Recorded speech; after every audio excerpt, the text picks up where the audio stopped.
Probability पढ़ना है, ठीक है। तो पहले स्टार्ट करते हैं equal A प्रियोरी PRIORI प्रियोरी probability, okay. Equal of priori probability. Equal of priori probability का मतलब क्या हुआ? मतलब ये हुआ, हम लोग शुरुआत कहाँ से किए थे कि एक थर्मोडायनेमिकल सिस्टम है, a system may have many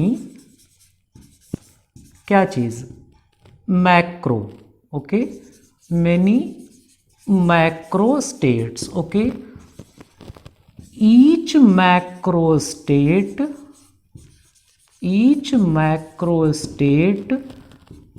will have a very large number of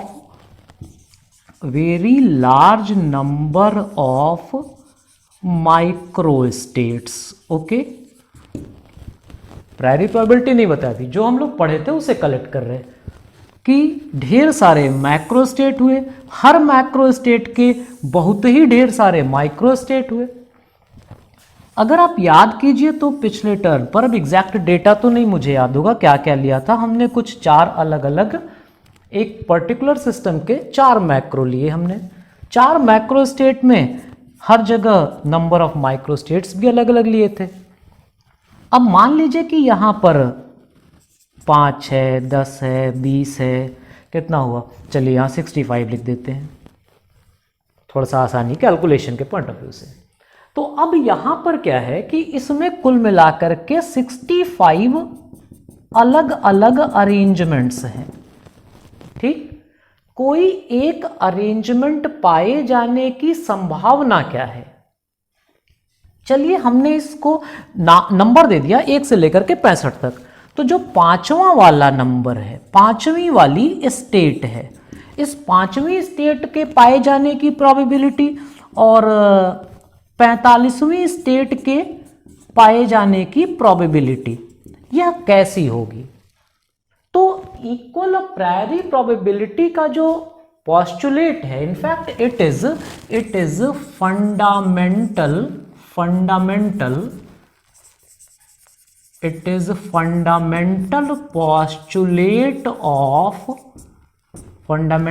postulate of statistical mechanics।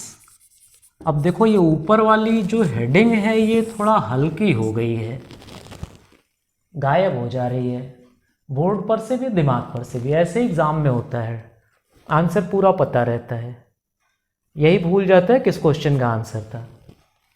Fundamental postulate of statistical mechanics है क्या ये? यही इक्वल ऑफ प्रायरी प्रोबेबिलिटी। तो इस थ्योरम का, इस पॉस्टुलेट का मतलब क्या था? इस पॉस्टुलेट में क्या बताया गया कि किसी भी स्टेट में, किसी मैक्रो स्टेट की किसी पर्टिकुलर माइक्रो स्टेट में, किसी भी माइक्रो स्टेट में पाए जाने की संभावना बराबर होगी। Means all the micro states are equally probable. नहीं, थोड़ा सा एक वर्ड और जोड़ते हैं, all the micro states corresponding to a particular macro state are equally probable। क्या याद किए? all the micro states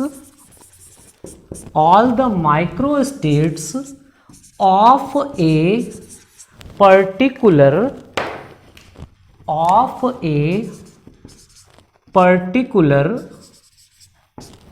macro state are equally probable, okay, are equally probable. तो अब यहां पर कुल मिलाकर के मैंने 65 लिया, तो किसी एक में पाए जाने की संभावना कितनी हुई? तो 5th स्टेट में भी यह कितना होगी, 45th में भी कितनी होगी, 40वें में भी कितनी होगी, 35वें में भी कितनी होगी। मतलब सभी माइक्रो स्टेट में पर्टिकुलर एक मैक्रो के ही, यह नहीं कि हम यहां वाले के लिए कंपेयर कर रहे हैं, ठीक है। यहां वाले के लिए कितनी होगी, किसी एक में, अब यहां कुल मिलाकर के 20 अरेंजमेंट हो रहे हैं, तो किसी एक अरेंजमेंट में पाए जाने की प्रोबेबिलिटी कितनी हुई, 1/20। तो all the micro states of a particular macro states are equally probable, ठीक है। इसके अलावा और कुछ भी नहीं है, सिर्फ यही आपको यूज करना है। इसे रिप्रेजेंट करने के लिए हम कुछ एक एग्जाम्पल आगे चल करके सॉल्व करते हैं। कब सॉल्व करेंगे, when we will find the general expression for probability, okay. थोड़ा कोई दूसरा स्टेटमेंट देखते हैं, जरा मैं इसे आपको ऐसे ही लिखवा रहा हूं। The probability of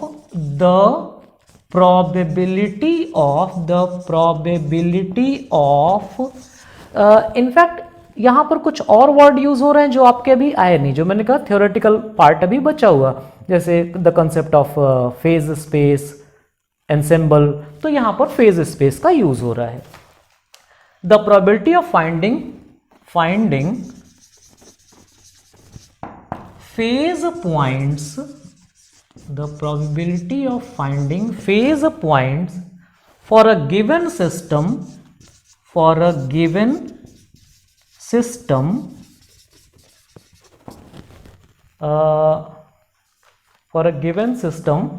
in any region of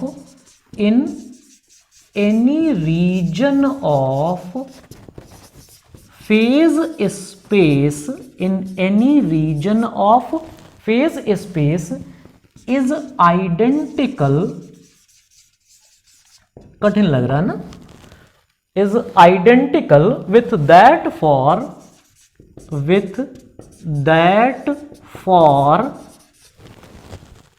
any other region of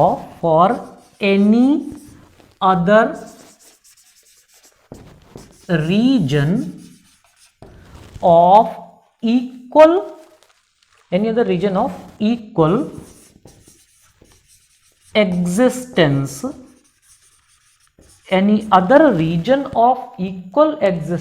or volume, okay. मतलब क्या हुआ कि the probability of finding a particular phase point, finding a phase point for a given system in any region of phase space. अब ये phase space के किसी एक particular phase point को हमें खोजना है, is same with that for any other region of equal existence और वॉल्यूम। अब उसी में किसी दूसरे रीजन में भी उसके पाए जाने के, तीसरे रीजन में, चौथे रीजन में, तो इस तरह से हर जगह उसके पाए जाने की जो प्रोबेबिलिटी होगी वह सेम होगी। यही आपका इक्वल प्रायरी प्रोबेबिलिटी है। इसे पूरा करो तो फिर आगे चलते हैं थर्मोडायनेमिकल प्रोबेबिलिटी।